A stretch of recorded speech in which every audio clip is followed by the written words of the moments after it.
मित्रांनो, जुलैमध्ये 4 नवीन car launch होणार आहे, ज्यामध्ये मोठ्या ब्रँडचा पण समावेश आहे. तर पहिली कार आपण बघूया. नंबर 1 वर आहे मारुती सुझुकी ब्रिझा फेसलिफ्ट. कंपनीने ब्रिझाला शेवटचं अपडेट 2022 मध्ये केलं होतं, म्हणजे 4 वर्षापासून कोणतंच अपडेट केलं नव्हतं. एवढ्या टाईममध्ये तर बाकी ब्रँडच्या 4-5 गाड्या नक्कीच लॉन्च झाल्या असत्या, पण आता ब्रिझा खूपच अट्रॅक्टिव्ह दिसू लागली आहे आणि इंटेरियर तर खूपच जास्त. ही गाडी कंपनी 24 जुलैला लॉन्च करेल अशी शक्यता आहे. तर नंबर 2 वर आहे टोयोटा हायलक्स. ही गाडी 28 जुलैला लॉन्च होईल अशी शक्यता आहे. नवीन हायलक्स एकदम चेंज झाले आहे.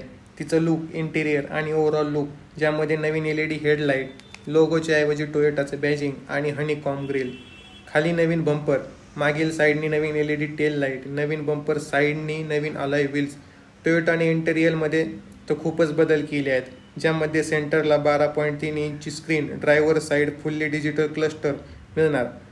स्टिअरिंगवर टोयोटाचा लोगोच्या बदल्यात टोयोटाचा बॅच मिळणार आहे. नवीन सेंटर कॉन्सोल असणारे, ज्यामध्ये 4 व्हीलर ड्राईव्ह आणि बाकी सगळे कंट्रोल असणार आहेत.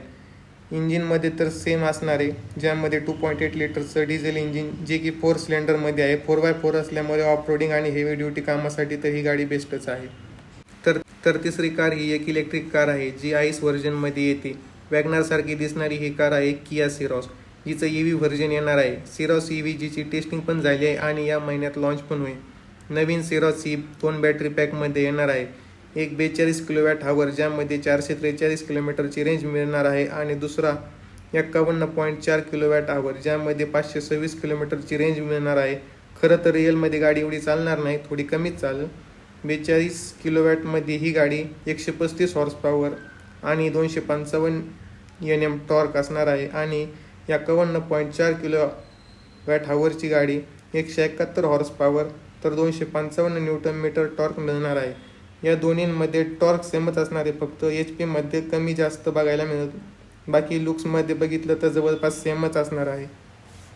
तर चौथी कार आहे होंडा कंपनीची. होंडा कधीतरीच कार लॉन्च करते, तर ती कार आहे होंडा ZR-V. या कारचं लॉन्चिंग जुलैच्या शेवटपर्यंत होईन एक्सपेक्टेड आहे. तर याची किंमत जवळपास 40 ते 50 लाख असणार आहे. ZR-V मध्ये 2 लिटरचं 4 सिलेंडर इंजिन मिळतं, जे की ड्युएल मोटर स्ट्रोक हायब्रिड सोबत पेअर आहे, अलॉंग विथ EV-CT गिअरबॉक्स, यांच्यासोबत 184 हॉर्स पॉवर आणि 315 Nm टॉर्क. किमतीच्या मानाने पॉवर काही जास्त नाही आहे, पण हायब्रिड असल्यामुळे मायलेज जास्त मिळणार, जवळपास 23 km/लिटर देईल. तर या होत्या 4 अपकमिंग कार्स, ज्या की जुलैमध्ये लॉन्च होणार आहे. तर तुम्ही कमेंटमध्ये सांगा तुम्हाला कुठली गाडी आवडली, आणि व्हिडिओ आवडला असेल तर व्हिडिओला लाईक करा आणि चॅनलला सबस्क्राईब करा.